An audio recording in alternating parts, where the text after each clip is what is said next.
Hello dear students, good morning. आज एक नया टॉपिक हम लोग करने वाले हैं। टॉपिक का नाम है एक समान वैद्युत क्षेत्र में वैद्युत द्विध्रुव को घुमाने में किया गया कार्य। अगर कोई एक समान वैद्युत क्षेत्र है, उसमें किसी वैद्युत द्विध्रुव को अगर रख दिया जाए और रखने के बाद अगर उसे घुमाया जाए तो कितना वर्क करना पड़ेगा, आज ये देखना है। ठीक है, तो इसके लिए क्या करेंगे हम लोग, पहले लेंगे एक समान वैद्युत क्षेत्र। क्या करेंगे, एक समान वैद्युत क्षेत्र खींचेंगे। ये मान लेते हैं वैद्युत क्षेत्र रेखाएं हैं और ये सब क्या है, एक समान वैद्युत क्षेत्र है। ठीक है, एक समान वैद्युत क्षेत्र को प्रेजेंट कर रही हैं। आप जानते हो कि जहां से वैद्युत बल रेखाएं निकलती हैं उधर धनावेश होता है, अर्थात इधर धनावेश होगा। धनावेश से वैद्युत बल रेखाएं बाहर की ओर, और जिधर ये वैद्युत बल रेखाएं जाती हैं उधर होता है माइनस क्यू। ठीक है, हेडिंग में क्या है, एक समान वैद्युत क्षेत्र में वैद्युत द्विध्रुव को घुमाने में किया गया कार्य। अब अगर इस इलेक्ट्रिक फील्ड में मान लेते हैं, यहां पे जो इलेक्ट्रिक फील्ड है वो कितना है, E है। ठीक है, वैद्युत क्षेत्र का मान कितना है, E है। अगर इस वैद्युत क्षेत्र में किसी वैद्युत द्विध्रुव को हम लोग रख दें, ठीक है, मान लेते हैं यहां पे एक वैद्युत द्विध्रुव है। क्या है, एक वैद्युत द्विध्रुव है, ये एक वैद्युत द्विध्रुव है। प्रारंभ में जब वैद्युत द्विध्रुव वैद्युत क्षेत्र में रखा जाएगा तो वैद्युत क्षेत्र क्या करता है, उस वैद्युत द्विध्रुव को अपनी दिशा में संरेखित कर लेता है या अपनी दिशा में इसे कर लेता है। तो मान लेते हैं इधर कौन सा चार्ज है, निगेटिव चार्ज है, इधर क्या है, पॉजिटिव चार्ज है।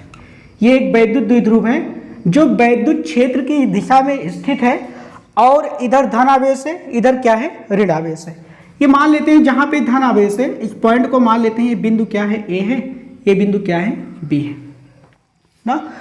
तो ये प्लस क्यू आवेश इस माइनस क्यू के कारण खींचा रहेगा और ये माइनस क्यू भाई साहब प्लस क्यू के कारण क्या रहेंगे, खींचे रहेंगे। तो यानी यहां पे देखेंगे तो प्लस क्यू पर माइनस क्यू बल लगाएगा और माइनस क्यू पर इधर वाला प्लस क्या करेगा, बल लगाएगा। यानी वैद्युत क्षेत्र की दिशा में ये क्या रहेगा, स्थिर रहेगा। अब अगर इसको क्या किया जाए, थोड़ा सा घुमा दिया जाए, थोड़ा सा घुमा दिया जाए। ये जो वैद्युत क्षेत्र है क्या है, एक समान वैद्युत क्षेत्र है, एक समान वैद्युत क्षेत्र है, एक समान वैद्युत क्षेत्र है ना। इसको अगर हम लोग थोड़ा सा घुमाएं, घुमाने का मतलब है ये ऐसे स्थिर है, इसको थोड़ा सा हम लोग मूव करा के इधर लेकर आए किसी कोण पर ना। क्या करना है, ये मान लेते हैं ऐसे उपस्थित है, इसको किसी कोण पर ऐसे मूव करा देना है। तो जब इसको मूव कराएंगे तो आएगा कितना, देखो मान लेते हैं मूव करने के बाद ये पहुंच जाता है इस पोजीशन में, यहाँ पे। इसको जब हम लोग थीटा कोण घुमाते हैं तो ये पहुंच जाता है इस पोजीशन में और ये वैद्युत द्विध्रुव का जो पॉजिटिव चार्ज है वो यहाँ आ जाएगा और जो ये निगेटिव चार्ज है वो यहाँ पहुँच जाएगा, ये हो जाएगा निगेटिव चार्ज। अब जैसे हम लोग इसको घुमाते हैं, घुमाने के बाद क्या होता है कि ये जो वैद्युत क्षेत्र रेखा है ये इस वैद्युत द्विध्रुव को अपनी दिशा में करने का प्रयास करती है। जो वैद्युत क्षेत्र रेखा है द्विध्रुव को अपनी दिशा में करने का प्रयास करती है। तो यहाँ पे इस धन आवेश को ये माइनस क्यू और इस माइनस को ये प्लस क्यू क्या करते हैं, खींचते हैं। तो यहाँ पे जो वैद्युत द्विध्रुव को हम लोग थीटा कोण पर लाकर रखे हैं, जब ये वैद्युत क्षेत्र क्या करना चाहता है कि इस वैद्युत द्विध्रुव को वैद्युत क्षेत्र ऐसे घुमा करके अपनी पोजीशन में लाना चाहता है ना। तो यहाँ पे इसको लाने का मतलब है वैद्युत क्षेत्र एक बल लगाता है, एक बल लगाता है और उस बल के कारण ये वैद्युत द्विध्रुव को अपनी पोजीशन में लाने का प्रयास करता है। उस बल का नाम क्या है, उसको हम लोग बोलते हैं, उसको हम लोग पिछले चैप्टर में पढ़ चुके हैं, उसका नाम है बल युग्म का आघूर्ण, या जिसको हम लोग प्रत्यानयन बल भी बोल सकते हैं। तो यहाँ पे जो इस पर कार्य करने वाला बल होगा उसे बोलेंगे प्रत्यानयन बल। कौन सा होगा, प्रत्यानयन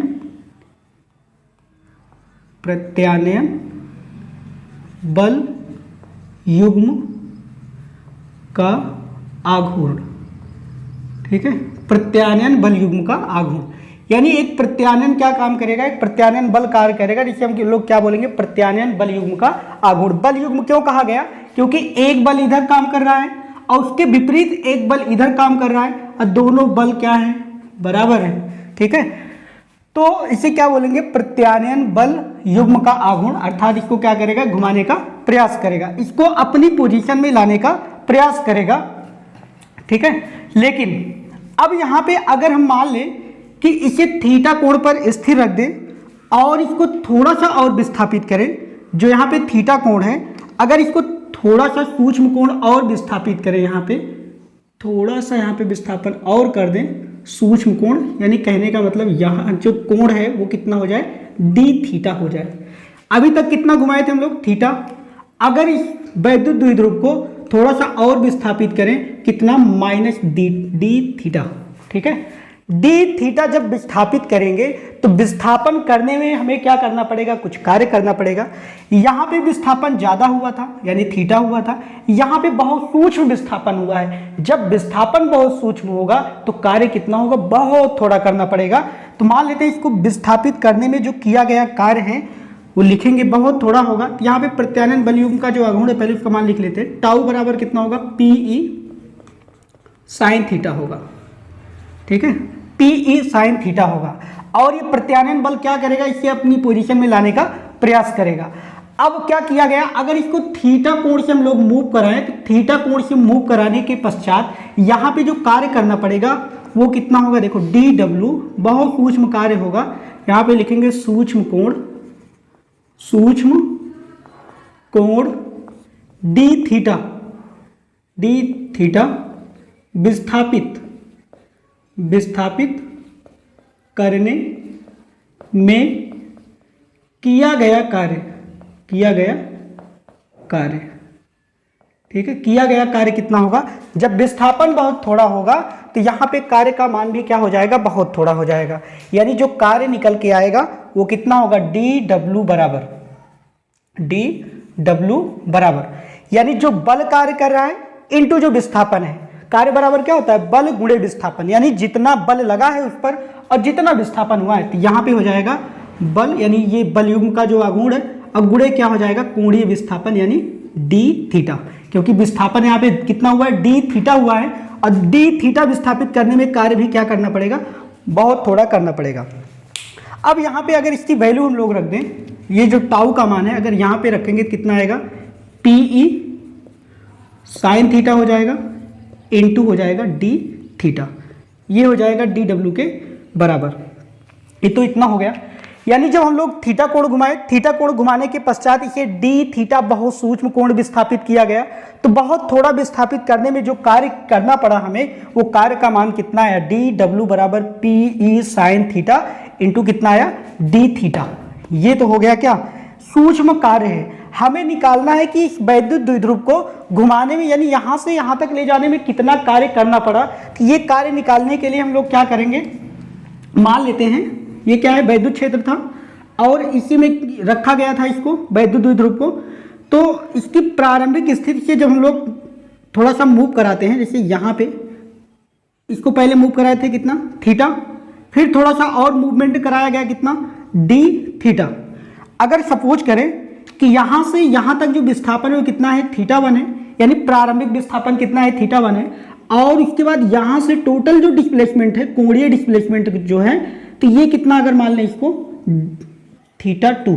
ठीक है, तो अगर कार्य निकालें, टोटल कार्य निकालें, यानी प्रारंभिक विस्थापन जितना हुआ और अंतिम विस्थापन जितना हुआ, दोनों को अगर लिमिट लेकर हम लोग निकालें तो यहाँ पे कितना आएगा, वैद्युत क्षेत्र को वैद्युत द्विध्रुव को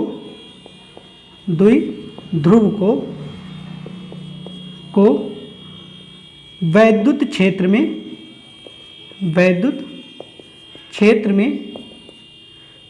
क्षेत्र की दिशा से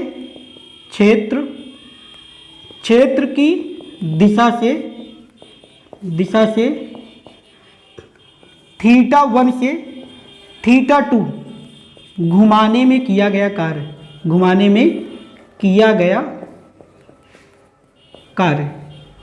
ठीक है, घुमाने में किया गया कार्य। तो किए गए कार्य का मान कितना होगा, ठीक है। तो इसमें निकालना क्या, वैद्युत द्विध्रुव को वैद्युत क्षेत्र में क्षेत्र की दिशा से थीटा 1 से थीटा 2 घुमाने में किया गया कार्य कितना होगा। तो मान लेते हैं प्रारंभ में हम लोग θ1 उसको मूव कराए थे, बाद में कितना करा दिए θ2, तब वर्ग कितना होगा, तो यहाँ पे आएगा dw बराबर कितना होगा, इंटीग्रेशन होगा कितना dw, और कहाँ से कहाँ तक घुमाया गया था, तो इसको θ1 से θ2 तक घुमाया गया था। ठीक है, θ1 से कहाँ तक, θ2 तक। अगर यहाँ पे मान रख दें किसका, dw का जो भी मान निकाला गया था, तो ये आएगा कितना, देखो यहाँ पे dw का मान जैसे ही रखेंगे तो ये हो जाएगा इंटीग्रेशन θ1 टू θ2, और dw जहाँ पे है वहाँ पे हो जाएगा pe sin थीटा इंटू हो जाएगा d थीटा। ठीक है, अब उसके बाद अगर और थोड़ा सा सॉल्व करें तो यहाँ पे pe को बाहर निकाल लेंगे तो ये हो जाएगा pe, और यहाँ पे हो जाएगा θ1 θ2 sin थीटा इंटू कितना होगा d थीटा। यानी d थीटा के टर्म में जितने भी इसमें बचेंगे उनको छोड़ करके बाकी सब क्या हो जाएंगे, कांस्टेंट बाहर निकाल लेंगे, उनका इंटीग्रेशन नहीं होगा। तो यहाँ पे कितना हो जाएगा, θ1 से θ2 हो जाएगा। अब इसका अगर इंटीग्रेशन करें तो ये हो जाएगा w बराबर pe बनेगा, और ये हो जाएगा कितना, साइन थीटा का जो इंटीग्रेशन होता है वो होता है माइनस कॉस थीटा होता है। यहाँ हो जाएगा θ1 टू θ2। चाहो तो यहीं पे एक फार्मूला नोट कर लो, integration sine theta into d theta बराबर होता है माइनस कॉस थीटा। ठीक है, इसी फार्मूले से क्या करेंगे, इसको यहाँ पे तोड़ेंगे। अब यहाँ पे लिमिट को रखेंगे तो जो हायर लिमिट हो पहले हो जाएगी pe। यहाँ पे ये जो उच्च सीमा है उसको पहले रखेंगे, निम्न सीमा को बाद में। तो ये हो जाएगा कितना, माइनस को भी बाहर निकाल लेते हैं तो ये हो जाएगा कॉस, ये हो जाएगा θ2, और बीच में हमेशा माइनस लगता है, हो जाएगा कॉस θ1। जब लिमिट का मान रखते हैं तो पहली लिमिट के रखने के बाद दूसरी लिमिट जब लगाते हैं तो बीच में क्या करते हैं, माइनस लगा देते हैं। अब अगर इस माइनस को अंदर एंट्री दे दे तो ये हो जाएगा w बराबर pe, और यहाँ पे ये माइनस अंदर जाएगा तो इस प्लस को माइनस बना देगा और इस माइनस को प्लस, यानी cos θ1 प्लस हो जाएगा। इसको पहले लिख सकते हैं तो हो जाएगा cos θ1 और माइनस में हो जाएगा cos θ2 हो जाएगा। ठीक है, तो ये क्या है, टोटल वर्क है कहाँ से कहाँ तक। अगर वैद्युत द्विध्रुव को θ1 कोण से कहाँ तक घुमाया जाए, θ2 तक, तो हमें कार्य कितना करना पड़ेगा, w बराबर pe cos θ1 माइनस cos θ2। तो ये यहाँ पे फाइनल आंसर निकल के आएगा, w बराबर pe cos θ1 माइनस cos θ2। तो यहाँ पे करना क्या है, पहले ध्यान से देखो, एक हमें लेना है क्या, एक समान वैद्युत क्षेत्र लेना है, और उस वैद्युत क्षेत्र में एक वैद्युत द्विध्रुव रखा हुआ है जो अपने साम्य स्थिति में है, अर्थात इस पर कोई बल कार्य नहीं कर रहा है। या कह सकते हैं कि उस पर जो कार्य करने वाला बल है या जो वैद्युत क्षेत्र है उसे अपने दिशा में उसे क्या किया है, संरेखित करके रखा हुआ है। तो यहाँ पे जब उसको थीटा कोण हम लोग घुमाते हैं तो थीटा कोण जैसे ही यहाँ पे घुमाएंगे, इस वैद्युत द्विध्रुव को थीटा कोण जैसे ही घुमाएंगे तो उस पर कोई ना कोई बल कार्य करेगा। घुमा कर अगर आप छोड़ देंगे तो ये क्या होगा, पुनः नीचे आ जाएगा, क्योंकि यहाँ पे जो वैद्युत क्षेत्र है उस पर वैद्युत क्षेत्र जो है उस पर बल लगाएगा, जिससे हम लोग क्या बोलते हैं, टाउ बराबर pe साइन थीटा, यानी इस पर बल युग्म का आघूर्ण कार्य करेगा। ये बल युग्म का जो आघूर्ण है इस वैद्युत द्विध्रुव को पुनः उसकी प्रारंभिक पोजीशन में लाने का प्रयास करेगा। लेकिन हम लोग क्या करेंगे, इसको सूक्ष्म कोण और अगर विस्थापित कर दें डी थीटा, तो डी थीटा विस्थापन के बाद क्या होगा, यहाँ पे मान लेते हैं कितना विस्थापित किया गया, बहुत थोड़ा, यानी डी थीटा। तो हमें कार्य कितना करना पड़ेगा, इस डी थीटा के रिस्पेक्ट में जो कार्य होगा कितना होगा, डी डब्ल्यू बराबर टाउ गुणे डी थीटा। ये क्या है, बल गुणे क्या होगा, कोणीय विस्थापन। तो टाउ का मान यहाँ पे रखेंगे pe साइन थीटा हो जाएगा इंटू कितना होगा, डी थीटा। अब इसको क्या करेंगे, सपोज करें इसे किसी कोण θ1 से θ2 तक घुमाया गया, तो θ1 से θ2 घुमाने में कार्य कितना करना पड़ा, तो कार्य देखिए w बराबर, ठीक है, यहाँ पे लिमिट लगा देंगे, θ1 से θ2 हो जाएगा, dw बराबर इतना आ जाएगा। फिर इसका क्या करेंगे, इंटीग्रेशन करेंगे तो ये निकल के आएगा। अब इसमें कुछ कंडीशन है, उनको भी देख लिया जाए। ठीक है, इसको थोड़ा सा इरेज कर दे, चलिए भी जगह खाली है, यहाँ पे देख लेते हैं क्या होगा। अगर यहाँ पे कंडीशन पहली देखें, केस फर्स्ट या स्थिति एक लिख सकते हैं यहाँ पे, स्थिति एक, ठीक है। स्थिति एक में अगर यहाँ पे जो वैद्युत द्विध्रुव है उसको हम लोग मान लें कि यहाँ पे जो वैद्युत द्विध्रुव था पहले वो किस कोण पर था, ये देखो इसके समांतर था, यानी कह सकते हैं पहली कंडीशन में ये जो वैद्युत, मान लेते हैं वैद्युत क्षेत्र है, ठीक है, और वैद्युत द्विध्रुव क्या था, इसी के समांतर था, इसके क्या था, समांतर था, यानी इसी के समांतर वैद्युत द्विध्रुव को ऐसे रख दिया गया था। यहाँ पे प्लस चार्ज था, प्लस क्यू, यहाँ पे क्या था, माइनस क्यू, ठीक है। तो यहाँ पे जो प्रारंभिक कोण था, यहाँ पे देखो प्रारंभिक कोण कुछ और था, लेकिन यहाँ पे प्रारंभिक कोण कितना आएगा, θ1 बराबर 0। अगर इसको हम लोग थोड़ा सा मूव करा दें तो ये कितना हो जाएगा, ये हो जाएगा, थोड़ा सा इसको अगर ऊपर लेकर जाएं तो मान लेते हैं कोण कितना हो गया, θ2, और θ2 का मान लेते हैं कितना है, θ है, ठीक है, θ2 का मान कितना है, θ है। तो यहाँ पे अगर मान रख दें हम लोग कितना, θ बराबर 0 और θ2 बराबर कितना रख दें, θ रख दें, तब देखो क्या आएगा, मतलब प्रारंभिक पोजीशन क्या हो इस वैद्युत द्विध्रुव की, वैद्युत क्षेत्र के समांतर हो। यानी अगर कोई वैद्युत द्विध्रुव हो जो वैद्युत क्षेत्र के समांतर स्थित हो, अब वैद्युत क्षेत्र के समांतर अगर स्थित है तो उसके समांतर से अगर उसको θ कोण घुमाए तब कार्य कितना करना पड़ेगा। तो जो कार्य होगा यहाँ पे देखो लिखा गया था W बराबर PE cos θ1 माइनस cos θ2, तो ये आएगा कितना, PE cos कितना था, θ1, ये W बराबर होगा θ1 का मतलब यहाँ पे लिखेंगे 0 और माइनस यहाँ पे कितना है, माइनस cos θ2, तो यहाँ पे हो जाएगा cos θ2 के स्थान पे हो जाएगा θ। तो ये फार्मूला ये निकल के आएगा W बराबर PE, और यहाँ पे cos जो लिखा गया है 0, इसका मान हो जाएगा 1, ये हो जाएगा cos θ। ये किस कंडीशन में है, अगर कोई वैद्युत द्विध्रुव है, अगर वो वैद्युत क्षेत्र के समांतर है, तो वैद्युत क्षेत्र के समांतर से अगर θ कोण उसको घुमाएंगे तब कार्य कितना करना पड़ेगा, तो W बराबर होगा PE और ब्रैकेट में आएगा 1 माइनस cos θ, ठीक है। अगली कंडीशन में अगर हम लोग मान लें कि ये वैद्युत द्विध्रुव जो था, स्थिति 2 लगाते हैं, यहाँ पे स्थिति 2 में मान लेते हैं जो प्रारंभिक कोण था, यानी जो वैद्युत द्विध्रुव था वो रखा हुआ था वैद्युत क्षेत्र के समांतर। ये देखो ये वैद्युत द्विध्रुव था, पहले हम लोग जो लिए थे ये क्या था, वैद्युत द्विध्रुव था, और ये किसके समांतर था, वैद्युत क्षेत्र के समांतर था। तो वैद्युत क्षेत्र के जब समांतर रहेगा तो वैद्युत क्षेत्र और वैद्युत द्विध्रुव के बीच जो कोण बन रहा है यहाँ पे कितना है, 0 है। अब अगर इसको हम लोग कितना घुमा दें, 90 अंश लेकर जाए, यानी यहाँ पे जो वैद्युत द्विध्रुव ऐसे स्थित था इसको हम लोग कितना घुमा दें, 90 अंश इसको लेकर चले जाए, कितना, 90 अंश। तो प्रारंभिक कोण यानी θ1 बराबर तो हो जाएगा 0, लेकिन जो θ2 का मान आएगा, θ2 कितना हो जाएगा, 90 हो जाएगा। यहाँ पे θ2 बराबर कितना आएगा, 90। प्रारंभिक स्थिति क्या होगी, θ1 बराबर 0, अर्थात जब वैद्युत द्विध्रुव को वैद्युत क्षेत्र के समांतर रखा जाएगा। θ2 बराबर 90 का मतलब है कि अगर वैद्युत द्विध्रुव को वैद्युत क्षेत्र से 90 अंश घुमा दिया जाए तब कितना होगा, देखो यहाँ पे W बराबर हो जाएगा PE, और यहाँ पे जरा देखो कितना है, cos θ1 माइनस cos θ2, यानी कहने का मतलब है यहाँ पे आएगा cos θ1 का मान कितना है, cos θ1 का मान है 0 माइनस cos θ2 का मान है कितना, 90। अब ये आएगा PE cos θ, इसका मान हो जाएगा कितना, 1 हो जाएगा, माइनस इसका मान होता है 0, तो 1 माइनस कितना होगा, 0, यानी आएगा PE निकल के आएगा। W बराबर कितना आएगा, PE आएगा।